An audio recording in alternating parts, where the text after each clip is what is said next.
إن الحمد لله نحمده ونستعينه ونستغفره ونؤمن به ونتوكل عليه ونعوذ بالله من شرور أنفسنا ومن سيئات أعمالنا من يهده الله فلا مضل له ومن يضلل فلا هادي له وأشهد أن لا إله إلا الله وأشهد أن سيدنا وحبيبنا ومولانا محمدا عبده ورسوله صلى الله عليه وعلى آله وأصحابه أجمعين. أما بعد، أعوذ بالله من الشيطان الرجيم. بسم الله الرحمن الرحيم. إذا جاء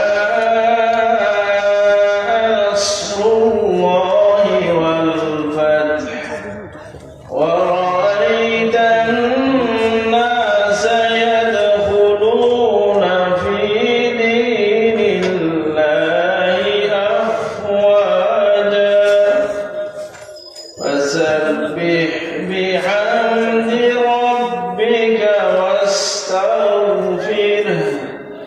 إنه كان توابا.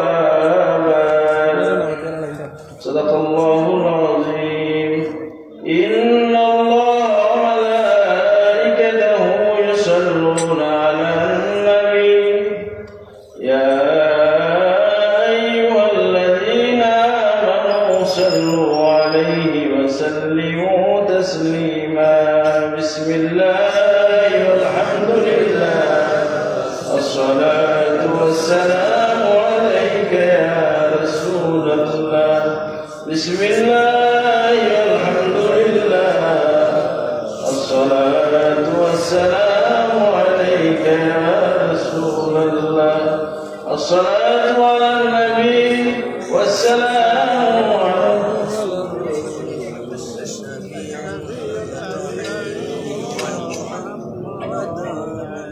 الصلاة على النبي والسلام على الرسول الشفيع المرتحي ومحمد بلغ العلا بكماله كشف الدجى بجماله حسنت جميع خصاله صلوا عليه وآله. مولاي صل وسلم دائما أبدا على حبيبك خير الخلق كلهم والحبيب الذي ترجى شفاعته لكل أمر من الأهوال مقتحم. مولاي صل وسلم دائما أبدا على حبيبك خير الخلق كلهم. আল্লাহ সুবহানাহু ওয়া তাআলা শুকরিয়া আদায় করছি ঐতিহ্যবাহী জালালাবাদ ফাদুল মাদ্রাসার বার্ষিক জলসায় আমরা একত্রিত হতে পারছি, আলহামদুলিল্লাহ। আজকে সবার সম্মানিত সভাপতি এবং উপস্থিত বেরাদারান ইসলাম, বিশেষ করে এখানে মঞ্জুরুল সাহেব উপস্থিত আছেন, সকল ওলামায়ে কেরাম এবং বেরাদারান ইসলাম সকলকে মুবারকবাদ জানাচ্ছি এবং আল্লাহ তাআলার শুকরিয়া আদায় করছি যে মুবারক মাহফিলে আমরা একত্রিত হতে পেরেছি, আলহামদুলিল্লাহ। আল্লাহ তাআলা শান অশেষ শুকরিয়া যে আল্লাহ তাআলা আমাদেরকে তার শ্রেষ্ঠ সৃষ্টি মানুষ হিসেবে সৃষ্টি করে তার হাবিবের উম্মত হিসেবে কবুল করেছেন, আলহামদুলিল্লাহ। আল্লাহ তাআলা শান অশেষ শুকরিয়া যে আল্লাহ তাআলা আমাদেরকে নিরাপদ রেখেছেন, সুস্থ রেখেছেন এবং নিত্যদিনের খোরাকি জুগিয়ে যাচ্ছেন, আলহামদুলিল্লাহ। আল্লাহ তাআলা শানহু অশেষ দয়া যে আল্লাহ তাআলা আমাদেরকে তার রহমতের ছায়ার মধ্যে রেখেছেন, আলহামদুলিল্লাহ। আল্লাহ তাআলা বলেন ওয়াসিয়াত রাহমাতি কুল্লা শাই, আমার রহমত সব কিছুকে বেষ্টন করে আছে, সুবহানাল্লাহ।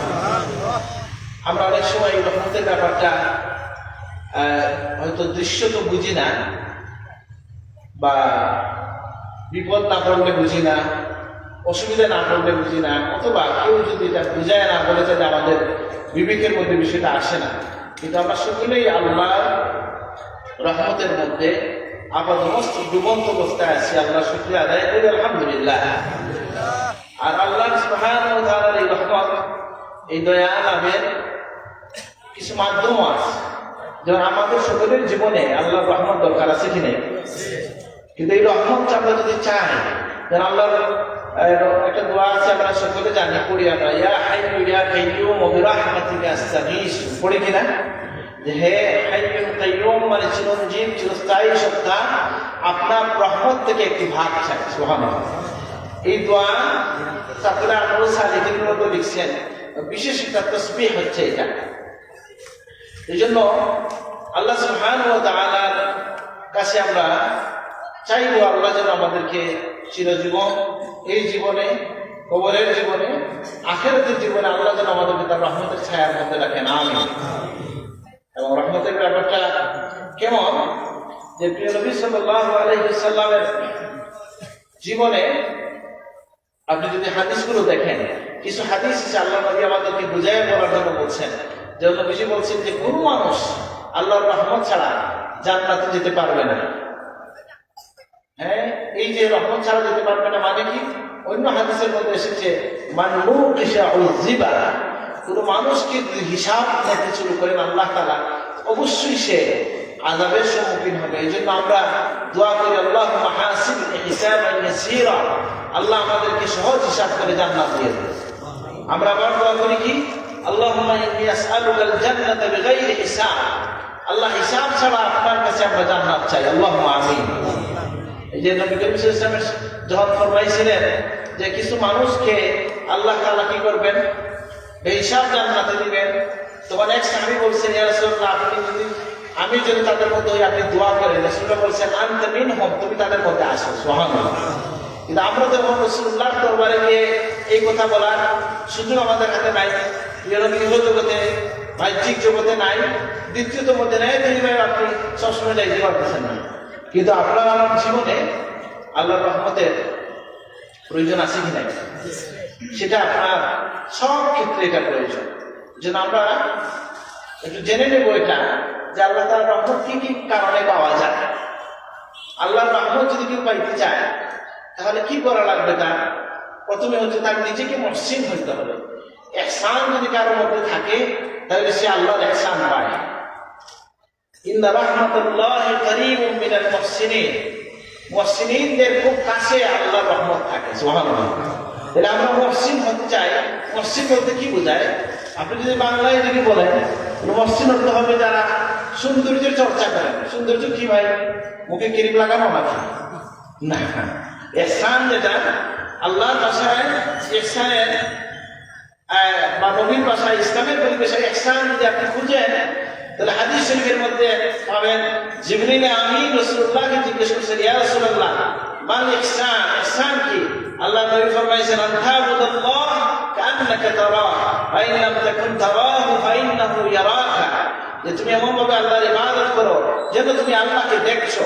যদি এই ধারণা, এই ধ্যান তুমি মুরাকাবা তোমার মধ্যে না আসে, তাহলে তুমি এটা অন্তকে বিশ্বাস রাখো যে আল্লাহ তোমাকে দেখতেছেন। সুবহানাল্লাহ। তাহলে ইবাদতের ইহসান আছে কি নাই? ইবাদতের ইহসান কি? এই জন্য প্রিয় নবী সাল্লাল্লাহু আলাইহি ওয়াসাল্লাম তার প্রিয় সাহাবীকে দোয়া শিখিয়ে দিয়েছেন, ইয়া মুআয ইন্নী উহিব্বুকা ফিল্লাহ ফাকুল দুবুরা কুল্লি সালাতিন আল্লাহুম্মা ইন্নী আলা যিকরিকা ওয়া শুকরিকা ওয়া হুসনি ইবাদাতিক। ইয়া হে মুআয, আমি তোমাকে ভালোবাসি, আল্লাহর ওয়াস্তে ভালোবাসি। তুমি প্রত্যেক নামাজের পরে, সালাতের পরে পরে এই দোয়া পড়ো, হে আল্লাহ আমাকে সাহায্য করুন আপনার ইবাদতের ব্যাপারে, আপনার শুকরিয়া আদায়ের ব্যাপারে, আপনার ইবাদত সুন্দর করে, আপনার জিকিরের ব্যাপারে, আপনার শুকরিয়া আদায়ের ব্যাপারে, এবং আপনার ইবাদত সুন্দর করে আদায়ের ব্যাপারে। সুবহানাল্লাহ। হুসনে ইবাদত মানে কি? ইবাদতটা যেন সুন্দর করে আদায় করা হয়। তাহলে সুন্দর ইবাদত মানে কি? আল্লাহর ইবাদত তো সবই সুন্দর, কিন্তু ইবাদত সবার ক্ষেত্রে। এই জন্য আমাদের সাফুল্লাহ মুর্শিদ একটা কথা বলতেন যে তোমরা নামাজটা সুন্দর করে পড়ো, যার নামাজ যত সুন্দর তার জীবন তত সুন্দর। বলতেন কিনা স্যার? এটা কেন বললে? নামাজের মাঝে ব্যবধান আছে। আমি বহু জায়গায় এই কথা বলছি। আমার মাদ্রাসার একজন খলিফা ছিলেন হযরত বীর বারী শাহ, আমি ওনাকে দেখতে গেছিলাম। উনি আমাকে হঠাৎ করে বললেন, উনি অনেক সময় জজবার মধ্যে কিছু কথা বলতেন, অসুস্থ হসপিটালে ছিলেন। আমি যখন বললাম, আমি গেছি ওনাকে দেখার জন্য, কোনো কাজে দেয়নি, শুধু দোয়ার জন্যই গেছে। উনি হঠাৎ করে আমাকে বললেন যে আল্লাহকে যখন সিজদা দিবেন, মায়ার সাথে দিবেন, বাচ্চা মাকে যাবে আঞ্জামানি ধরে ওইভাবে মায়ার সাথে আল্লাহকে সিজদা দিবেন। সুবহানাল্লাহ। তাহলে সিজদার সবার অনুভূতি কি একরকম হয়? সিজদার মধ্যেও অনুভূতি সৃষ্টির ব্যাপার আছে। তো যাই হোক, আল্লাহ রহমত যদি আমরা পেতে চাই তাহলে আমরা নিজেরা মুহসিন হওয়া লাগবে, ইহসানওয়ালা হওয়া লাগবে। আল্লাহ আমাদেরকে তৌফিক দান করুন, আমিন। ইহসান আছে ইবাদতের ক্ষেত্রে, ইহসান আছে মুআমালাতের ক্ষেত্রে, ইহসান অন্য মানুষের ক্ষেত্রে, যেটাকে আমরা দয়া বলি। এটাকে আবার অন্য আয়াতের মধ্যে এসেছে কি রহমত, তারাহম যেটা। আপনি যদি রহমওয়ালা হন তাহলে আপনি আল্লাহর রহমত পাবেন। এটা কমন নিয়ম হচ্ছে আল্লাহর পক্ষ থেকে, আর রাহিমুনা ইয়ারহামুহুর রহমান, ইরহামু মান ফিল আরদ ইয়ারহামকুম মান ফিস সামা। যারা দয়ালু, রহমান রহিম, আল্লাহ তাকে ভালোবাসেন, দয়া করেন। সুবহানাল্লাহ। আল্লাহর দয়াটা কেন? যে আল্লাহ হাবিব বলেন আল্লাহর কাছে 100টা রহমত, এর মধ্যে আল্লাহ একটা রহমত ভাগ করে দিয়েছেন, যেটার কারণে কি করে এক সৃষ্টি একজন আরেকজনকে ভালোবাসে, একজন এবং কি বন্য পশু তার সন্তানকে ভালোবাসে। জিন্নাত ইনসানের মধ্যে আল্লাহ তার ভালোবাসার 100 ভাগের 1 ভাগ বিতরণ করে দিয়েছেন সারা সৃষ্টির মাঝে। সুবহানাল্লাহ। রহমতওয়ালা ও আল্লাহর রহমতের উপর আপনার ধারণা বা ভালো খেয়াল অথবা জানা থাকলে লাভ হয় কি, আল্লাহর রহমতের উপর আপনার আশা জাগে যে আমিও মুক্তি পাবো ইনশাআল্লাহ। শয়তান মানুষকে সবচেয়ে বেশি বিভ্রান্ত করে কোন জিনিস দিয়া? আল্লাহর রহমত থেকে নিরাশ করে। বলা হচ্ছে কি কোরআন কারীমে এসেছে, ওয়া ইয়াকনুত মির রাহমাতি রাব্বিহি ইল্লা যাল্লুন। আল্লাহর রহমত থেকে নিরাশ হয় কেবলমাত্র বিভ্রান্ত লোক। যখন কেউ কথা মনে করে যে আল্লাহ কি আমাকে মাফ করবেন, আল্লাহ কি আমাকে ছাড় দেবেন, আল্লাহ কি আমাকে কবুল করবেন, এই ধারণা আসা কিন্তু বা প্রশ্ন মনে আসা, এটাই হচ্ছে বিভ্রান্তির আলামত। নিশ্চিত থাকে যে আল্লাহ মানুষকে ভালোবাসেন, আল্লাহ দয়া করতে চান। সুবহানাল্লাহ।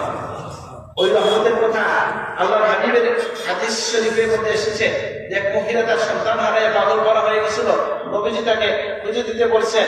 তিনি যখন খুঁজে দেওয়া হলো বাচ্চাকে, তিনি জড়াইয়া ধরছেন বুকের মধ্যে। আল্লাহর হাবিব বললেন, তোমরা কি মনে করো এই মহিলা তার বাচ্চাকে আগুন দিয়ে চালাতে পারবে? ইয়া রাসূলুল্লাহ, পারবে না। আল্লাহর হাবিব বললেন, একজন বান্দাকে আল্লাহ তাআলা এর চেয়ে বেশি ভালোবাসেন। সুবহানাল্লাহ। তাহলে আমি একটা সূরা পড়ছিলাম, ওইটা নিয়ে কথা হয়তো বলতাম, আর রহমতের দিকে গেছে, আমরা রহমত নিয়ে কথা বলি। সেটা কি, যে আমি একটা বলছি যে আল্লাহর রহমত পাওয়ার জন্য আমাদের কি লাগবে, না আমাদের কি মুহসিন হওয়া লাগবে। বলেন কি হওয়া লাগবে? আচ্ছা, মুহসিনের অর্থ কি? বলে সৎকর্মশীল হওয়া। আল্লাহ আমাদেরকে কবুল করুন, আমিন। সৎকর্মশীল আমি গত কোন দিনে বললাম এক জায়গায় যে আপনি সৎকর্মের যদি একটু তালিকা করেন, তাহলে সৎকর্মের তালিকায় আপনার আমার তালিকায় অনেক বিষয় আসে না, যেটা আল্লাহ রাসূলের তালিকায় আসে। আপনাকে যদি বলা হয় সৎকর্মের তালিকা করেন, আপনি আমি করবো না, আমার টাকা দিয়ে তো করবোই, এরপরে কি করবো? জিকির করা, তাহাজ্জুদ পড়া। কিন্তু এই কথা আমরা বলবো না যে হাসি মুখে কথা বলা একটা, এটা একটা আমাদের সালেহ। সুবহানাল্লাহ। তাবাসসুমুকা আলা ওয়াজহি আখিকা সাদাকা, তোমার ভাইয়ের সাথে মুস্কি হাসিতে হাসি মুখে কথা বলা একটা সাদকা। সুবহানাল্লাহ। যাই হোক, আমরা আমাদের জীবনে আল্লাহর রহমত আমরা চাই, আর আমাদের মধ্যে আল্লাহ যেন এই রহমত পাওয়ার গুণগুলো দান করেন, আমিন। এর মধ্যে একটা হচ্ছে কি, যে আমরা অন্য সৃষ্টির প্রতি যদি রহমওয়ালা হয়ে যাই। যেন আল্লাহর হাবিব বলতেছেন কি, যে আল্লাহ তাআলা রহমত রাখেন না যে মানুষের হৃদয়ে, আল্লাহ তাআলা রহমত রাখেন না ওই মানুষের হৃদয়ে যার হৃদয়ে মানুষের প্রতি রহম নাই। আপনি আমি রহমত পাওয়ার যোগ্য কিনা আমি নিজেই বুঝতে পারবো। আল্লাহর সৃষ্টির প্রতি, মানুষের প্রতি যদি আমি দয়ালু হয়ে যাই, আল্লাহ তাআলা আমাকে দয়া করবেন, আল্লাহ আমাদেরকে রহমওয়ালা বানায় দেন, আমিন। আমাদের মধ্যে এরকম মানুষ আছে না, যে কোনো প্রাণীকে কষ্ট দিতে তার বাধে না? আছে না অনেক সময় এরকম মানুষ, প্রাণীকুলকেও বা অন্য মানুষের, যেটা সাহাবীরা যখন বলতেন অন্যের ভালো লাগলে মন বসে রাখতো, অন্যের দুঃখে দুঃখী হওয়ার কথা বলতেন কিনা? যে এটার মধ্য দিয়ে আপনার কি হয়, যে আপনি কোনো কাজ ছাড়াই আল্লাহর রহমতের ভাগীদার হয়ে যায়। আপনি আল্লাহ আমাদেরকে এই গুণ দান করুন, আমিন। আমরা যদি প্রিয় নবী সাল্লাল্লাহু আলাইহি ওয়াসাল্লামের ইতাআত করতে পারি তাহলে আমরা আল্লাহ তাআলার রহমত লাভ করতে পারি। আল্লাহ আমাদেরকে তৌফিক দান করুন, আমিন। আমি যেটা বলছিলাম যে আল্লাহ সুবহানাহু ওয়া তাআলার যে দয়ার সীমা পরিসীমা সম্পর্কে ওলামায়ে কেরাম এই হাদিস থেকে যে কথা বলছেন যে এখন আপনার দয়ার কথা শোনার দুইটা অর্থ। আমাদের মধ্যে আমাদের কিছু ভাই আপনি এমন পাবেন যারা আল্লাহর দয়ার ব্যাপারে নিশ্চিত, এই জন্য তিনি আর নামাজ পড়েন না, বুঝেন নাই? তিনি বলবেন কি আল্লাহ মাফ করবো, আল্লাহ রহমান রাহমিন নেই, এরকম বলে না, বলে না, যারা নামাজ পড়ে না বলে আল্লাহ আপনি মাফ করবো, বাবা শুনছি আগে আমাদের বলছেন আল্লাহ মাফ করবো, আল্লাহ খুব দয়ালু, বলে কিনা এরকম। হাসান আল বসরি বলছেন যে শোনো, যে ব্যক্তি কথা বলে এটা ঈমান বা ভালো ঈমানের পরিচয় এটা না। তিনি বলছেন কি আল মুমিন ইয়ামাল ওয়া ইয়াখাফ ওয়াল মুনাফিক অথবা ওয়াল ফাজির কি বলে ইয়াসি ওয়া ইয়ারজু। মুমিনের বৈশিষ্ট্য হইল যে সে আমল করে এবং ভয় পাইতে থাকে। আর মুনাফিকের বৈশিষ্ট্য হইল বা পাপিষ্ঠ মানুষের বৈশিষ্ট্য হইল যে সে কি করে খারাপ কাজ করে এবং আল্লাহর উপর বড় বড় দাবি রাখে। তাহলে কি বোঝা গেল ভালো মুমিনের বৈশিষ্ট্য কি হবে, যিনি আমল করবেন আর কবুল হয়েছে। যেমন ইবনে ওমর রাদিয়াল্লাহু বলছেন আমি যদি আমার জীবনে একটা আমল কবুল হয়েছে নিশ্চিত হয়ে যায় তাহলে আমার আর কিছু লাগবে না। সুবহানাল্লাহ। কারণ কি আল্লাহ বলছেন ইন্নামা ইয়াতাকাব্বালুল্লাহ মিনাল মুত্তাকিন, আল্লাহ মুত্তাকিন থেকে কবুল করেন। যদি আল্লাহ আমার একটা আমল কবুল করেন মানে আমি মুত্তাকি, আর মুত্তাকিকে জান্নাত কাকে দেওয়া হবে? ইদ্দাতুল মুত্তাকিন, মুত্তাকিদেরই জান্নাত দেওয়া হবে। সুবহানাল্লাহ। তাহলে বোঝা গেল যে আমরা আল্লাহর রহমতের আলোচনার মধ্য দিয়ে এই কথাও যেন না বুঝি যে আমরা কোনো আমল করবো না, আমার যে দায়িত্ব আছে সেটা আমরা করব। আল্লাহ যেন তার দয়া দিয়ে, আল্লাহ যেন তার রহমত দিয়ে তিনি কি করেন আল্লাহ আমাদেরকে কবুল করেন। আর যেন আল্লাহ হাবিব বলছেন কেউ যদি ইয়া রাহমান রাহিম বলে আল্লাহকে ডাক দেয়, আল্লাহ কোরআনে বলেন লিল্লাহিল আসমাউল হুসনা ফাদউহু বিহা, আল্লাহর নাম আছে যদি তোমরা ডাকো। আবার রিয়াদুস সালিহিন হাদিস দেখবেন এসে কি যে আল্লাহর হাবিব বলছেন ইয়া রাহমান রাহিম তিনবার বললে আপনারা সকলে এটা জানেন যে আল্লাহ ফেরেশতা পাঠিয়ে জিজ্ঞেস করে আমার বান্দার কি লাগে। সুবহানাল্লাহ। নবীজি অন্য জায়গায় বলেন আলুসু, তোমরা আল্লাহর কাছে চাও, ইয়া বিয়াল জালাল ওয়াল ইকরাম বলে আল্লাহর কাছে চাও। সুবহানাল্লাহ। তাহলে আল্লাহর রহমতের জন্য আমাদের কি একটা বৈশিষ্ট্য হচ্ছে যে আমরা আল্লাহর কাছে রহমত চাইতে হবে। যদিও আল্লাহর রহমতের মধ্যে আমরা আছি, কিন্তু আপনি আমি যদি বিশেষ রহমত চাই তাহলে যেন এটা আমরা মানে পেতে চাই তাহলে আল্লাহ চাইতে হবে। আল্লাহ আমাদের তৌফিক দান করুন, আমিন। আপনি দেখেন মানুষের জীবনে এরকম অনেক সময় হয় যে সে কিন্তু ওই জানে না। অনেক মানুষ পাবেন যে আমাদের সমাজে একটা কথা প্রচলিত আছে, কোন পুরুষ নেকিতে বাঁচে গেছে হয়নি মানছে, মানে কোন পুরুষের নেকির কারণে বেঁচে গেছে এরকম বলে না লোকজন। হ্যাঁ, এই কথাটা ভুল না হয়, কারণ কোরআন আমার দাদা আওয়াজের মধ্যে বলতেন আমরা কোরআন কারীমের আয়াত থেকে বুঝি যে কোনো একজন যদি নেককার হয় তার পরবর্তী বংশকেও আল্লাহ তাআলা এটার ফায়দা দান করেন। সুবহানাল্লাহ। ওয়া আম্মাল বিদাউ ফাকানা লিগুলামাইনি ইয়াতীমাইনি ওয়া কানা তাহতাহু কানজুন লাহুমা ওয়া কানা আবুহুমা সালিহা। যে খিজির আলাইহিস সালাম এবং হযরত মূসা আলাইহিস সালাম মিলে যে ওই যে গ্রামের মধ্যে গেছিলেন একটু মেহমানদারি করবে, তারা করলো না। খিজির আলাইহিস সালাম লাগলেন তাদের দেওয়াল তৈরি করতে, ওই যে ঘটনা জানা আছে তো ঘটনা। তখন তিনি কি বলছিলেন যে এরা আমাদেরকে খাওয়ায় নাই, আপনি কেন দেওয়াল তৈরি করবেন এখানে? তখন তিনি ভিক্ষা যখন তখন তিনি বলছেন এই দেওয়ালের নিচে, ভাঙ্গা দেওয়ালের নিচে দুইজন এতিমের সম্পদ আছে, তাদের একজন পূর্বপুরুষ কি ছিলেন? নেককার ছিলেন। সুবহানাল্লাহ। এবং তাফসীরের কিতাবের মধ্যে বলা হয়েছে কি যে তাবারি বা ইবনে কাসিরের মধ্যে এটা বিস্তারিত আলোচনা আসছে যে তাদের পূর্বপুরুষ 60 আগে একজন নেককার ছিলেন, ওয়া কানা আবুহুমা সালিহা, এইজন্য একজন নবী এবং একজন ওলীকে দিয়ে আল্লাহ তাআলা তাদের সম্পদ রক্ষা করাইছেন। সুবহানাল্লাহ। এজন্য আমি জানি না ছাত্রদের এই সমস্ত ওইগুলো ওয়াজগুলা পাওয়া যায় কিনা। আমাদের স্যার কিন্তু এগুলা মানে পড়ে পড়ে বলছেন যে কি কি লেখা আছে। আজিবতুল মান আইয়ানা বিল কদর কাইফা ইয়াহজানু আজিবতু লিমান আইকানা বিল মাউত কাইফা ইয়াফরাহু ওয়া আজিবতু লিমান এভাবে পাঁচটা কথা ছিল লেখা যে ব্যক্তি কদরের উপর বিশ্বাস করে সে কিভাবে ভয় করে, যে মৃত্যুর উপর ভয় বিশ্বাস রাখে সে কিভাবে খেলতামাশায় লিপ্ত হয়। আর শ্রেষ্ঠ ছিল লা ইলাহা ইল্লাল্লাহ মুহাম্মাদুর রাসূলুল্লাহ। ওই যে একটা এর মধ্যে লেখা ছিল, সোনার থালের মধ্যে লেখা ছিল, ওইটা ওই দেওয়ালের নিচে ছিল। আল্লাহ তাআলা হেফাজত করেছেন কাকে দিয়া? একজন নবী এবং একজন অলিকে দিয়া, দুই এতিমের সম্পদ। কারণ তাদের সবচেয়ে আগে একজন লোক নেককার ছিলেন। সুবহানাল্লাহ। এতে বোঝা যায় আমাদের সমাজের এই কথা। আল্লাহ রহমত অনেক সময় আজকে আপনি ভালো কাজ করে না, আপনার পরবর্তী বংশ আল্লাহ রহমত পাবে। সুবহানাল্লাহ। বংশ উজালা হওয়ার একটা কথা আছে কি না? কিভাবে হয়? যে আমি যদি নেকির কাজ করি, হয়তো দৃশ্যত আপনি এই মুহূর্তে আপনি কোনো ফল আপনার কাছে না লাগতে পারে, ফল তো অবশ্যই পাচ্ছেন। আর এটা বড় আকারে পরবর্তী প্রজন্মেও আল্লাহ দিতে পারেন, দিয়ে থাকেন। আলহামদুলিল্লাহ।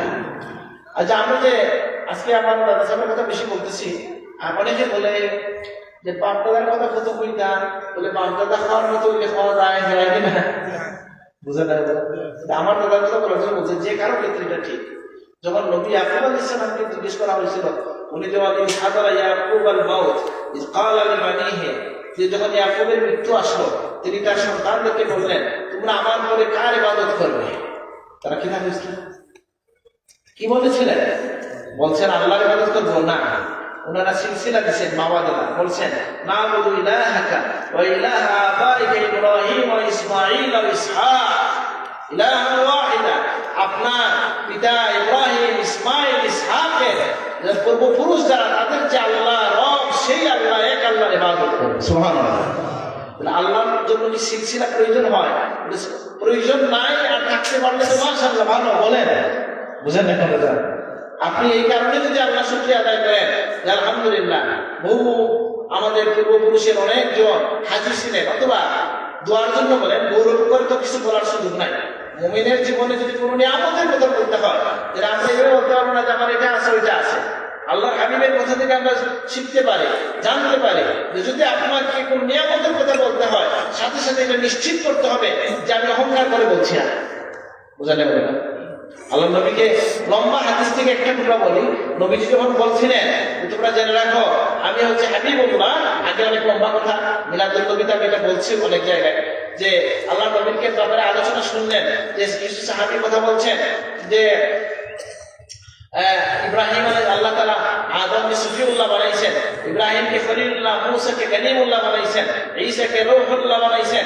তখন নবীজি বের হয়ে বলছেন তোমরা যা বলছো ঠিক বলছো, যে ঈসাকে রূহুল্লাহ, মূসা কালিমুল্লাহ, ইব্রাহিম খলিলুল্লাহ সব ঠিক আছে, কিন্তু আমি এর মধ্যে আল্লাহর সবচেয়ে প্রিয়, আনা হাবিবুল্লাহ, আমি আল্লাহর পরম প্রিয় বন্ধু। সুবহানাল্লাহ। আর পরে কি বলছেন? নবীজি নিজের কিছু বৈশিষ্ট্যের কথা বলছেন যে আনা আউয়ালু মান কারা হিলাকাতাল বাব বাবিল জান্নাহ, জান্নাতের দরজা আমি প্রথম খটখটাবো। বিয়াদি লিওয়াইল হামদ, আমার হাতে প্রশংসার পতাকা থাকবে। আদম মান দুনাহু তাহতা লিওয়াই, আমার পতাকার নিচে আদম থেকে নিয়ে সকলেই থাকবেন। এরপরে বলছে আনা সাইয়্যিদু ওয়ালাদে আদম, আনা সাইয়্যিদু ওয়ালাদে আদম, আদম সন্তানের আমি সর্দার। ওয়ালা ফখরা, আমি গৌরব করে বলছি না। সুবহানাল্লাহ। তাহলে আপনি যদি কিছু বলতে চাই আমরা নিয়ামতের কথা, তাহলে আমরা কি করবো? বলতে হবে এটা আমি গৌরব করে বলছি না। ওয়াম্মা বিনিমাতি রাব্বিকা ফাহাদ্দিস। আমি অনেক জায়গায় এখন রেকর্ড করতে সব কথা বলতে পারে না, কারা রেকর্ড করতে যাই করে, আমি নিষেধ করি লাইভ করতে। এখন তো যদি কেউ করেও রেকর্ড, বলে তুমি নিয়ে যাও, আর গিয়ে যদি আমার কোনো কথা ভুল হয়, এলাকার কনটেক্সট বলছি, সেটা বাদ দেন, অনেকে বুঝবে না, বুঝে নেবে না। তো যাই হোক, আমরা কোন কোথায় ছিলাম?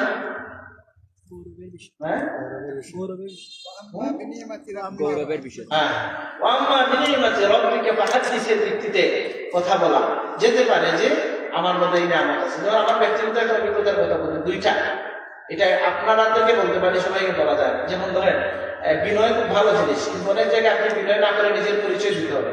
আমার সাথে মৌলানা ছিলেন, সাহেব ছিলেন, তো আমি গাড়িতে আসার পথে মসজিদে ঢুকছি, হঠাৎ করে খুব জুব্বাওয়ালা একজন লোককে আমি দেখলাম, আমার পছন্দ হইল। আমার কাছে আমি নিশ্চিত হইলাম যে পরেশগারী তো উনি আমার চেয়ে বেশি নিশ্চয়।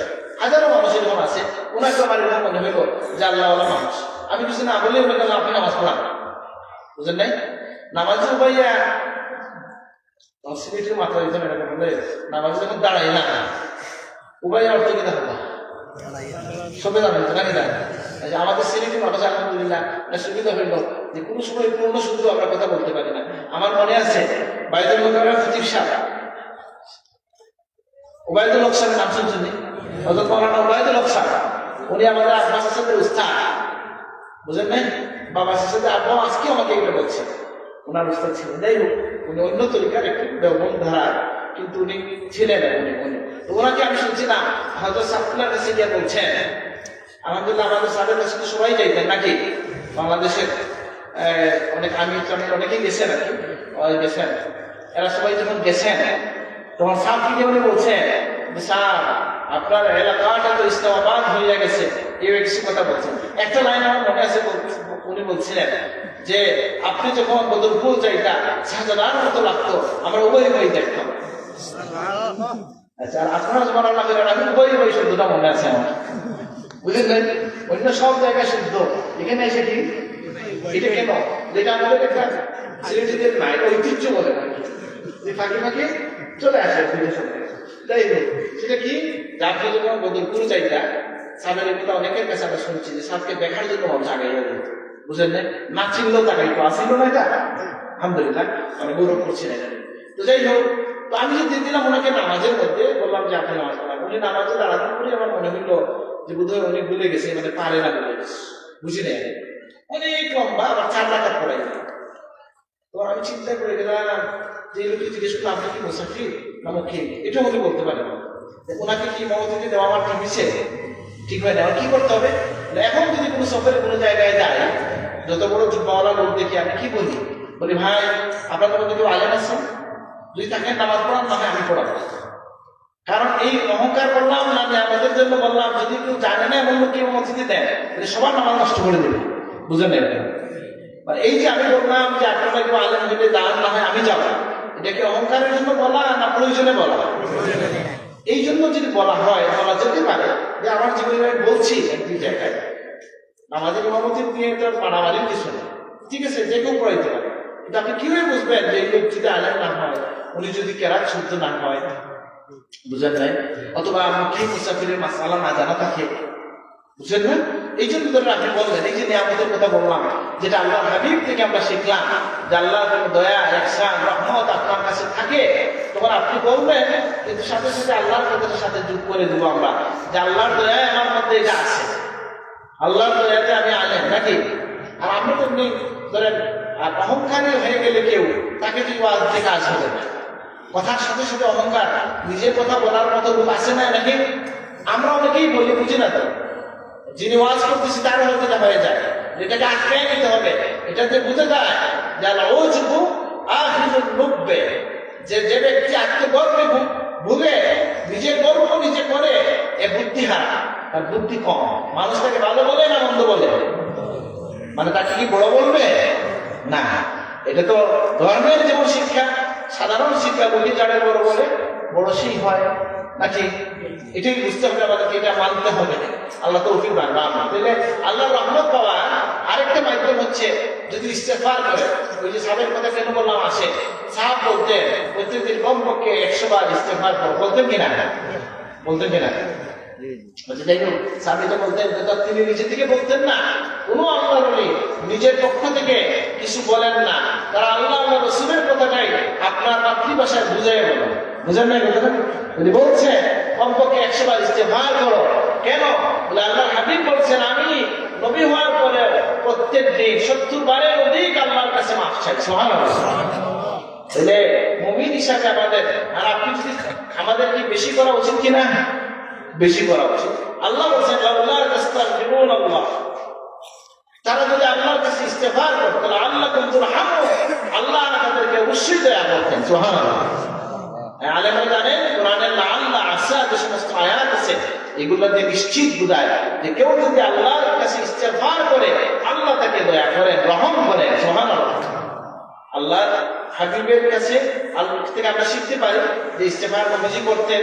আল্লাহর নির্দেশ হচ্ছে ইস্তেগফার, আস্তাগফিরুল্লাহ ইন্নাল্লাহা গফুরুর রহিম, সূরা মুজাম্মিলের শেষ আয়াত নাকি? আস্তাগফিরুল্লাহ ইন্নাল্লাহা গফুরুর রহিম। এখান থেকে আপনি ইস্তেগফার যদি করেন কোরআনের ভাষায়, তাহলে বলবেন আস্তাগফিরুল্লাহ। তো বললে আস্তাগফিরুল্লাহ বলতে হবে না, আস্তাগফির মানে ক্ষমা চাও, আর আস্তাগফিরুল্লাহ মানে আল্লাহ আমি তোমার কাছে মাগফিরাত চাই, আমাকে তুমি মাগফিরাত দান করো, মাগফিরাত চাই, নিশ্চয়ই তুমি ক্ষমাশীল দয়ালু। এটা হচ্ছে সংক্ষিপ্ত ভাষায় ইস্তেগফার। কিন্তু ইস্তেগফার যদি কেউ করে তাহলে আল্লাহ তাকে কি করেন? আল্লাহ তাকে রহম করেন। কেউ যদি সালাত আদায় করে, আকিমুস সালাতা ওয়া আতুজ যাকাতা ওয়া আতিউর রাসূলা লাআল্লাকুম তুরহামুন। তোমরা হাদিসে আছে না, কেউ এরকম আয়াত আছে না কি? আকিমুস সালাত, সালাত কায়েম করো, ওয়া আতুজ যাকাত, আর কি করো? যাকাত দাও, আর রাসূলুল্লাহর অনুসরণ করো, তোমাদেরকে আল্লাহ তাআলা দয়া করবেন। সুবহানাল্লাহ। তাহলে আল্লাহর দয়া নিয়ে আমার শেষ হইল। আর খারাপ বিষয় না, তো ভালো বিষয় নাকি? আল্লাহর দয়া কিভাবে পাইতে পারি? কয়েকটা কারণ বলছি আমরা। যদি আমরা মুহসিন হয়ে যাই, আমরা আল্লাহর দয়া পাবো। আল্লাহ তুমি আমাদেরকে সবাইকে মুহসিনের মধ্যে শামিল করে দাও, আমিন। ইন্না রাহমাতাল্লাহি কারীমুম মিনাল মুহসিনিন। মুহসিনদের রহমত, আল্লাহর রহমত তাদের খুব কাছাকাছি থাকে, মানে তাদেরকে বেষ্টন করে থাকে। সুবহানাল্লাহ। আমরা যদি সালাত আদায় করি, যাকাত দেই, রাসূলুল্লাহর অনুসরণ করি, তাহলে আল্লাহ আমাদেরকে কি করবেন? রহমতের চাদরে বেষ্টন রাখবেন। আমরা যদি কি করি, যে আমরা যদি দয়ালু হয়, আর রাহিমুনা ইয়ারহামুহুমুর রাহমান ইরহামু মান ফিল আরদি ইয়ারহামুকুম মান ফিস সামা। নিজে দয়ালু হইলে, রহমওয়ালা হলে আল্লাহর রহমত পাওয়ার সম্ভাবনা আছে। সুবহানাল্লাহ। নিশ্চিতভাবে আমরা এটা পাবো। এইভাবে আমরা আল্লাহর রহমত পাওয়ার গুণগুলো যেন অর্জন। আমি আমার কথা শেষ করতে চাই, রাত তো অনেক গভীর হয়ে গেছে। তো আমি সবাইকে মোবারকবাদ জানাচ্ছি, এবং আমরা যেন আল্লাহর রহমতের চাদরের মধ্যে আমরা থাকতে পারি। আল্লাহ আমাদেরকে কবুল করুন। আমরা ইস্তেগফারের মধ্যে থাকবো। আর এটা তো জানেন, মানে আমি তো কোরআন কারীম থেকে সব বললাম, হাদিস থেকে বললে তো আরো অনেক বলা যায়। যদি কেউ একবার দরুদ শরীফ পড়ে কি কি পায়? সুবহানাল্লাহ। আল্লাহ তাকে রহমতের সাথে 10 বার স্মরণ করেন। সুবহানাল্লাহ। যারা আল্লাহর রহমত পাওয়ার একটা সহজ পদ্ধতি হলো দরুদ শরীফ পড়া। বুঝে নেই না? আমাকে একটু বলছিল, এটা আমার খুব পছন্দ হয়েছে, যে আমি এক বিপদে পড়ছিলাম, দরুদ শরীফ পড়ছি। কারণ আমি জিজ্ঞেস করি যে জি আমি তো কিছু নেই না, এমন একটা প্রশ্ন দিব, কেউ দিবেন উত্তর দেওয়া, আমি দিব, আল্লাহ দিব। হ্যাঁ,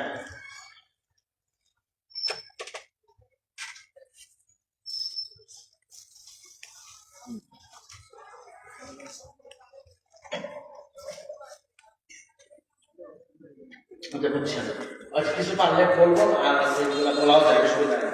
এটা হচ্ছে কি, আচ্ছা আমি দেখে যাচ্ছি। তো যেটা বলছিলাম যে আমরা আল্লাহর দয়ার জন্য যে সকল গুণ আমাদের প্রয়োজন, আল্লাহ ইস্তেগফার করা, দুরূদ শরীফ পড়া, আল্লাহ রাসূলের ইতাআত করা, সালাত কায়েম করা, যাকাত প্রদান করা, নিজে রহমওয়ালা হওয়া, মুহসিন হওয়া, আল্লাহ তাআলা আমাদেরকে এই গুণগুলো দান করুন, আমিন।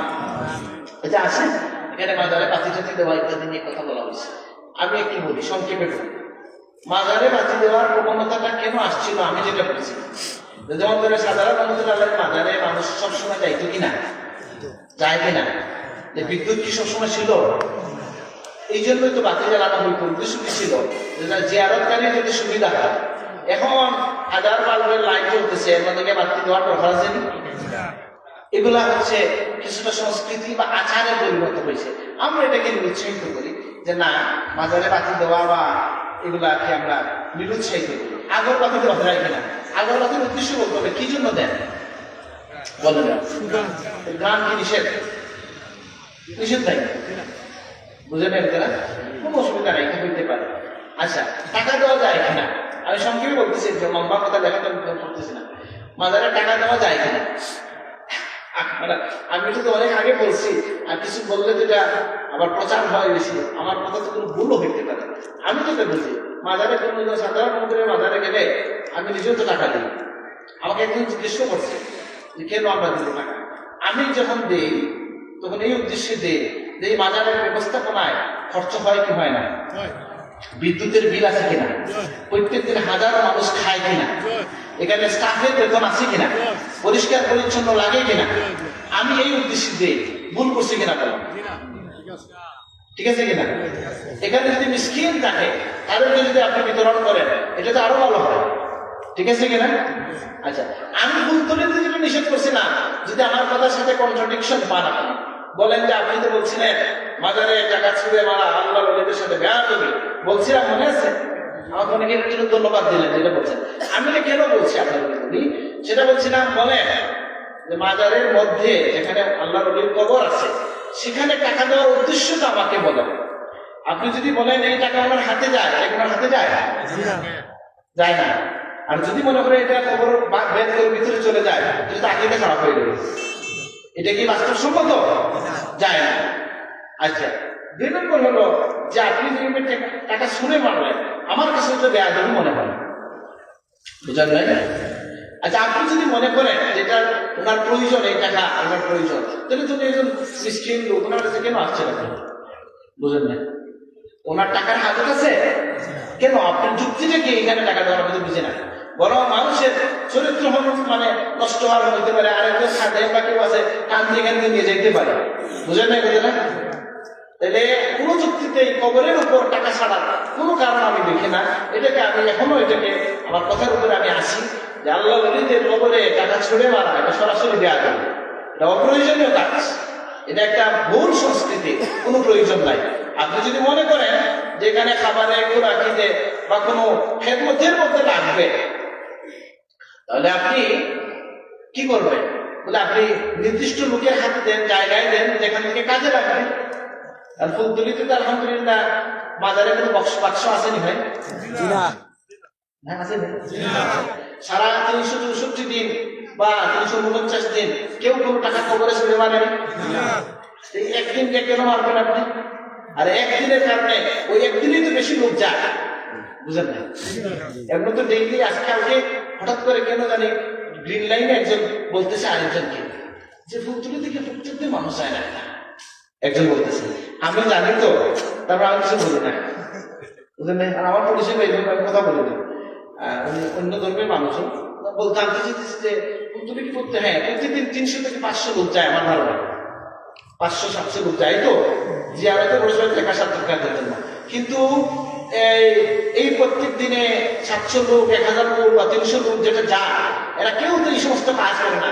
একদিন 15 জানুয়ারি গিয়া আপনি যেটা ভুল কাজ করে আল্লাহর ওলিকে বিতর্কিত করলেন, কি করলেন না? এই জন্য আমরা এটাকে কঠোরভাবে নিষেধ করি। আর এটা আমি এখনো বলি, কোনো কবরে কোনো মাজারে টাকা শুনে মারার কোনো অর্থ হয় না। এখন প্রশ্ন যেহেতু করছেন মাজার নিয়ে আমাদের দৃষ্টিভঙ্গি কি, এটা কি আমি একটু বলবো? ভালো থেকে বলবো না খারাপ থেকে বলবো? খারাপ থেকেই শুরু করি, খারাপ দিয়েই শুরু করি, ভুল বুঝবেন না আমাকে। মানে একজন বাংলাদেশের কোন বড় লেখকের একটা কথা আছে, গল্প আছে, মাজার কত প্রকার আপনাদেরকে আমি বোঝানোর জন্য বলতেছি, আমাকে ভুল বুঝবেন না। মাজার বলে তো সব মাজার কি ঠিক মাজার? সব মাজার কি ভুল মাজার? সব মাজার কি ঠিক মতো চলে? আর সব মাজার কি ভুল মতো চলে? তাহলে এখন এটাকে বিভাজন করতে হবে কিনা? আচ্ছা, তাহলে হাসির ঘটনা হয়ে যায়, জন্য বলবো কিনা আমি ভাবতেছি। এক লেখক লিখছেন, এক লোক বাজারে যাওয়ার সময় তার পা থেকে কাঁধের মধ্যে চালের ভাত ছিল, টুকরিতে ছিল চাল, পড়ে গেছে কিছু, উনি এটা উঠে গেলে এখানে শিয়ালের বিষটা, বুঝলেন না? শিয়ালের বিষটা দেখে উনি যতটুকু পারছে উঠাই গেছে, সব উঠাইতে পারছে, হয়ে গেছে। পরে একজন এদিকে যাইতে সময় দেখছে যে এখানে কে চাল দিচ্ছে, এখানে মোলা দিয়ে দিচ্ছে, আরেকজন এখানে আলু দিচ্ছে, এখানে একজন টমেটো দিচ্ছে, বুঝে না? আর কি কি দেওয়া যায় নাম বলে? পেঁয়াজ দিছে, যে যেটা নিচ্ছে কলা নিয়ে গেছে সেইটা দিচ্ছে। ওই লোক রাত্রে যখন ঘুরতে গেছে দেখছে যেখানে বাজার চলছে, সে এখানে একটা ইয়ে লাগাইছে, লাল শাড়ি লাগাই বলছে শিয়াল শাহ রহমতুল্লাহ মাজার। এখন বলে এই মাজার কি মানবেন আপনি? এই মাজার তো আসলে, এই মাজারটা আসলে থাকা উচিত না সরিয়ে দেওয়া উচিত? কিন্তু এটার দায়িত্ব যদি আপনি নেন তাহলে তো আইনশৃঙ্খলা পরিস্থিতি নষ্ট হবে। আপনি চেষ্টা করেন মানুষের এটার প্রতি ইয়ে করেন, আইন শৃঙ্খলা বা যে কোনো পদ্ধতিতে এগুলো অপসারিত হয়ে যাওয়া উচিত। আমি মনে করি যেগুলো ভুল মাল মাজার আছে, বুঝে নাই? বলে আবার বলেন শাহজালাল রহমতুল্লাহ আলাইহির মতো আল্লাহর ওলি এই জমিনে কদম রাখছেন, তার কবর চিহ্নিত থাকা, জিয়ারতের ব্যবস্থা থাকা দরকার আছে কি নাই? তাহলে এটাকে আমরা, এটা যদি কেউ ভেঙে ফেলতে চায়, আমরা কি তার প্রতিবাদ করবো কিনা? তাহলে শিয়াল সাহেবটা ভাঙনা হোক, সাদালাল সাহেবটা সম্মানের সাথে রাখা হোক। আচ্ছা, এখন আসে একটা কথা আছে যে মাজারগুলোতে ভুল কাজ হয় কিনা? হ্যাঁ, অনেক মাজারে তো ভুল কাজ হয়, অনেক মাজারে হয় না। যেখানে ভুল কাজ হয় এগুলোকে নিবৃত্ত করতে হবে। এখন এটার পদ্ধতি কি? গোদানিয়া করা যাবে না নসিহতের মাধ্যমে করতে হবে? হ্যাঁ, আপনি তো লাস্তা আলাইহিম বিমুসাইয়িদ, কাফেরদের ব্যাপারে আল্লাহ বলতেছেন আপনি দারোগা নন। তাহলে আপনি কেন দারোগা হতে যাবেন কেন? বুঝেন নাই কথাটা? এবং যারা এগুলা করেন অনেক সময় আমাদের জাতিগতভাবে একটা অসহিষ্ণু মনোভাব প্রকাশ পায়, কিন্তু মৌলিকভাবে যিনি বলেন ইসলামে মাজার বলে কিছু নাই, তাকে আপনি জিজ্ঞেস করেন রসুল্লাহ মাজার আছে কি নাই? এখন যিনি বলেন যে কবরের কাছে মসজিদ থাকলে, মসজিদের কাছে কবর থাকলে নামাজ হয় না, তাকে জিজ্ঞেস করেন যে 1450 বছর থেকে রসুল্লাহ মসজিদে নামাজ হচ্ছে কিনা। কেউ আপত্তি করছে? তাইলে এই কথাগুলো মাজারের মসজিদ দিয়ে কি কথা বলে? এখানে লম্বা কথা, আমাকে যদি প্রশ্ন করে লম্বা করে দিল, আমার লম্বা হয়ে যাচ্ছে কথা। কোনটা বলবো? মাজারের কাছে যদি সরাসরি কবর থাকে তাহলে এখানে দেওয়াল থাকতে হবে, দেওয়াল থাকা অবস্থায় নামাজ পড়েন, এগুলো লিখিত ফতোয়া আছে। সুমানিঘাটের আমাদের মুফতি আবু সালেহ আল সাহেবের কাছে যাই, লিখিত ফতোয়া আছে, উনি দিচ্ছেন। আমি নিজেটা করছি, মহদ্দিস সাহেব হুজুর করছেন, ঠিক বলছেন। এটা কি? কোনো মাজারে যদি পর্দা ছাড়া কবর থাকে কোনো মসজিদে, তাহলে এখানে পর্দার ব্যবস্থা করে দেওয়া হচ্ছে নাই, বুঝেন নাই? না হলে নামাজ মাকরুহ হবে। কেউ যদি কবরের উদ্দেশ্যে নামাজ পড়ে শিরক হবে। সরাসরি কবরের পিছনে নামাজ না পড়াটাই উচিত, বুঝেন নাই? কিন্তু এটার আড়াল থাকে কোনো অসুবিধা নাই। আর নামাজের মধ্যে কবর, কোন পীর বা কাউকে, আল্লাহ ছাড়া আর কাউকে যদি আপনি ধ্যানের মধ্যে মুরাকাবায় আনেন, তাহলে এমনি এটা হচ্ছে না, শিরক হয়ে যায়। হয় কিনা? কোনো মাজার না থাকলেও যদি মনে মনে আপনি কাউকে কল্পনা করেন, আমাদের সাহেবের কথাটা শুনেন যে তিনি কত বড় শরীয়তের আলেম ছিলেন। মুহাদ্দিস সাহেবের কাছ থেকে কথা শুনছি, হুজুর বলছেন যে লন্ডনে একজন অনেকক্ষণ কোন সাহেবকে আটকাইয়া রাখছেন, বলছেন যে আমার একজন বন্ধু আসবেন আপনার কথা, যে আপনাকে একটা প্রশ্ন করবেন। সাহেব কিছুক্ষণ বসে বলছেন একজনের জন্য কি আমি 100 জনের প্রোগ্রাম আসছে? আমি উঠলাম। উনি পরে ফোন দিয়ে বলছেন উনি জামের মধ্যে আটকানো, উনি একটা প্রশ্ন করছেন যে নামাজের মধ্যে সাহেব আপনার কথা খেয়ালে আসলে ওনার মন নরম হয়, ওটা কি ঠিক আছে কিনা? সাহেব বলছেন তাকে জানাই দাও, এটা সরাহাতান শিরক। আলহামদুলিল্লাহ। নাকি বলছেন যে ভালো মুড়ি পাওয়া গেছে? বলছেন নেই। আপনি এটা বুঝেন যে আপনার সাহেব শরীয়তের উপর কায়েম ছিলেন, শরীয়তের একজন যোগ্যতম উত্তরাধিকার ছিলেন, দায়ী ইলামা ছিলেন, আশিকে মুস্তাফা ছিলেন, কোরআনের খাদিম ছিলেন। আলহামদুলিল্লাহ। এখন প্রশ্ন হচ্ছে যে মাজার কেন্দ্রিক বিষয়গুলো কি? না, আমি পৃথিবীর যেখানে যান আপনি, যেখানেই যাবেন আপনি, ইবনে হাজার আসকালানী ওনার মাজার আছে, ইবনে সিরিন রহমাতুল্লাহ আলাইহির মাজার আছে, শাফি রহমাতুল্লাহ আলাইহির মাজার আছে, আবু হানিফা রহমাতুল্লাহ আলাইহির মাজার আছে। এগুলা যুগ যুগ থেকে আছে, কাছে তো মসজিদও আছে। কারণ ওই সময় তো এই সংস্কৃতি ছিল, যিনি আল্লাহ বাবা, তার খানকা, তার দরসগা, এখানেই দিনের প্রচার হইত, এখানেই মানুষ আসতো, তাকে কবর এখানে দেওয়া হয়েছে। এই মসজিদ যুগ যুগ ধরে টিকে আছে, কোনো অসুবিধা নাই। বুঝলেন না কথাটা? কারণ আপনি এটাকে টার্গেট করবেন না নামাজে, এবং এখানে আড়াল থাকবে, এটাকে উদ্দেশ্য করে নামাজ পড়া হবে না। এগুলো তো ইসলামের মৌলিক বিধান, আকীদার অংশ, এটা আমরা খেয়াল রাখবো। সুতরাং আমরা বুঝলাম এক কথায় কিছু বলার নাই, মাজারের মধ্যে ভুল যেগুলো ওটাকে আমরা পারমিট করি না। মাজারের মধ্যে যেগুলো শুদ্ধ আছে সেগুলাকে আমরা জিয়ারত করব, তাদের আল্লাহর ওলিদের কাছে সবরেসানি করব, তাদের উসিলা নিয়ে দোয়া করব। মাজারগুলোতে যদি কোনো অন্যায় বিচার, অন্যায় কাজ হয়ে থাকে সেটার আমরা প্রতিবাদ করব, নসিহত করব, কিন্তু আমরা কোনো ভায়োলেন্স বা সন্ত্রাসী কাজে যাব না। বুঝলেন? তো ঠিক আছে, উনি যে প্রশ্নগুলো করছেন আমি অনেকটাই বেশিরভাগ কথা শেষ হয়েছে। আমি সকলের প্রতি মুবারকবাদ জানাই, আমার কথা শেষ করছি। আসসালামু আলাইকুম।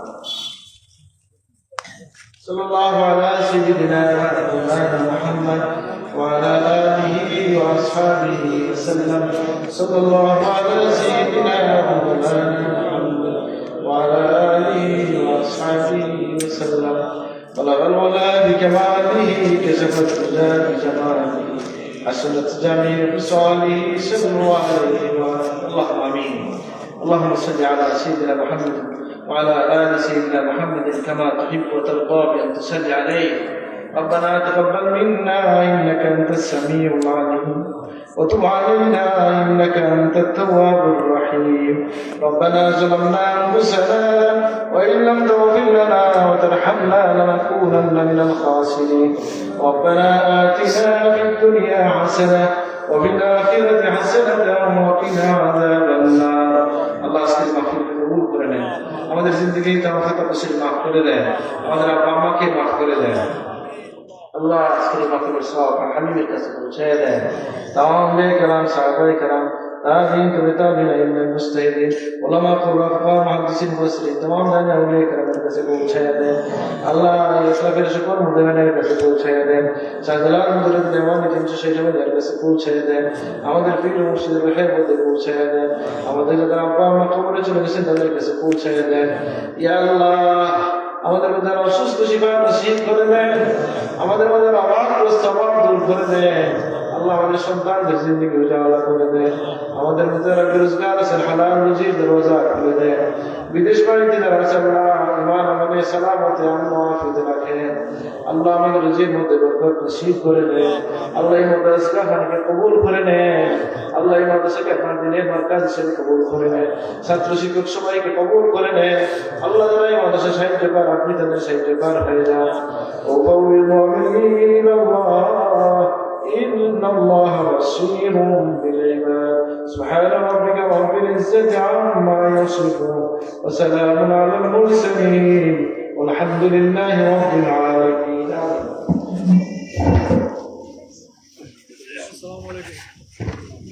আলহামদুলিল্লাহ, আমরা এতক্ষণ যাবৎ গুরুত্বপূর্ণ আলোচনা শুনছিলাম। আজকের মাহফিলের সম্মানিত প্রধান অতিথি হযরত আল্লামা আহমদ হাসান চৌধুরী সাহেবের কাছে আমি হুজুরকে মাহফিল ইন্তেজামিয়া কমিটির পক্ষ থেকে কৃতজ্ঞতা প্রকাশ করছি।